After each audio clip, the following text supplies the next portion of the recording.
Now we'll see the methods of circular convolution. We are having two methods for circular convolution.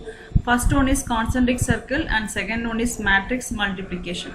So in first method, concentric circle, and for all the methods for convolution we require two inputs. So the first input is x1 of n and second input is x2 of n. So in concentric circle we are going to represent these two sequences in the form of a circle. So the inner circle is going to have a second sequence and the outer circle is going to have a first sequence, and we have to arrange the values of both the sequences in the given direction. So for first sequence it has to be in the counterclockwise direction, and the second sequence you have to arrange in the clockwise direction. So and after doing at the time of doing manipulation we have to shift the second circle alone. It means we have to shift the second sequence alone in the counterclockwise direction. So the arrangement alone, initial arrangement alone in the clockwise direction, and for doing manipulation we have to make a circular shift in the counterclockwise direction, that is anti-clockwise direction. And in second method again we are going to have a circular shift of samples only for the second sequence. So we are going to have a circular shift of second sequence and we are going to multiply that matrix with the matrix of first sequence, and this is going to give the output sequence y of n. Now we'll see the numerical problems to understand the circle convolution, and we'll start with the concentric circle method. So here we are having two sequences. First sequence is having 5 values. So the length of first sequence L is 5, and second sequence is having 3 values. So the length of second sequence, that is M, is 3. So here the length is have given, and the condition what we have to maintain in circular convolution is the length of first sequence should be greater than the second sequence, that is L greater than M. And here the condition is satisfied, we are maintaining that condition. And now what we have to do is we have to bring the equal length on the both sequences. So we have to go for 0 padding for the second sequence. For adding 0 padding, the formula is L minus M. So the L minus M zeros to be added at the end of second sequence. So here the difference between these two is 2. So we have to add 2 more zeros at the end of second sequence. So here now we have brought this second sequence to the length equal to the first sequence, right? So now we'll go for the representation of these two sequences in the concentric circle method. So for that we require two circles, that is inner circle and outer circle. So inner circle is going to have a second sequence, outer circle will have first sequence, and we are going to arrange the values of first sequence in the anti-clockwise direction and second sequence in the clockwise direction. So here we are going to start from here 1, 2, 3, 4, 5. So it is in the clockwise direction, anti-clockwise direction, and this second sequence, it is in inner circle, it is going to have the sequence arrangement in the clockwise direction 1, 2, 3, 4 and 5. So this is the arrangement of the values of the given sequences on both circles.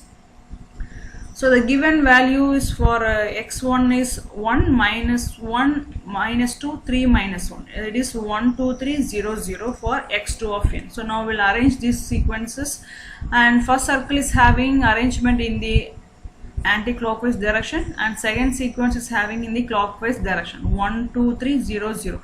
So it is the initial arrangement. So for initial arrangement totally we will be having the length of output as 4, right? So I mean 5 values, so we have to start from the total length here is L is 5, so the total length for output is also 5.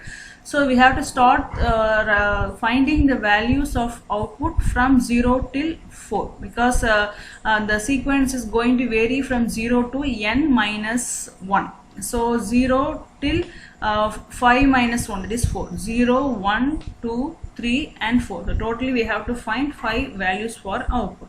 So here it is for first value. The thing is we have to multiply these two values at the circles and we have to add the products together. So we are having 5 products and 5 additions, right? So and after for finding y of 1, we have to shift this inner circle in the anti-clockwise direction. So here we have shifted this value to this position and we are just rotating in the counterclockwise direction. Again we have to multiply these two values in the both circles and we have to add the products together in order to get the second output, this y of 1. And likewise for y of 2, we have shifted this value, and for y of 3 we have shifted in the clockwise anti-clockwise direction, and also for finding y of 4. So at last we can represent the sequence y of n. It is having the value starting from 0 till the value of sequence length at 4. So totally we are having 5 values. So this is a type of one type of circular convolution to get the sequence, output sequence y of n. So now we will move on to the second method, that is matrix multiplication. So here the formula is we have to take a circular shift of x2 of n, we have to multiply that with the x1 of n to get y of n. So the given x2 of n is 1, 2, 3, 0, 0. So now we are going to have a circular shift of this one. So it means we are shifting this one. It means we are moving to a next position. So the initial value, the circle we have have seen in the right side of the x-axis. So the initial value, so we have to start from the right side of x-axis if you want to compare this with the graph. So the first value at the right axis in the graph, so it is 1, 2, 3, 0, 0, and again we are shifting its one. So likewise we have shifted all the values, so we are getting 5 cross 5. So we are having 5, the length of the sequence is 5, so we will be having a 5 shifts. So the matrix size will be 5 cross 5, and this is the value of x1 of n. And if we are going to have a element by element multiplication, we will get the value of y of n as this. Okay, and we all know there is a 5 cross 1 and this is 5 cross 5 and this is 5 cross 1. So and the output will be having a 5 cross 1, right? So this is second method for finding circular convolution. So here I have given one problem for practice. You please to solve this problem by using concentric circle as well as matrix method. So make sure that you have to get the value of y of n same on both methods. So far we have seen the properties of a discrete Fourier transform in this video, and before that we have discussed the introductory part, that is the definition for discrete Fourier transform and the sequence expansion. By using a general formula, we have found the values of x of k, and also we have found the inverse value x of n. So you can compare, so you can take any of the values and you can compare the output of this convolution with that series expansion. So all the values with all the methods going to give a same value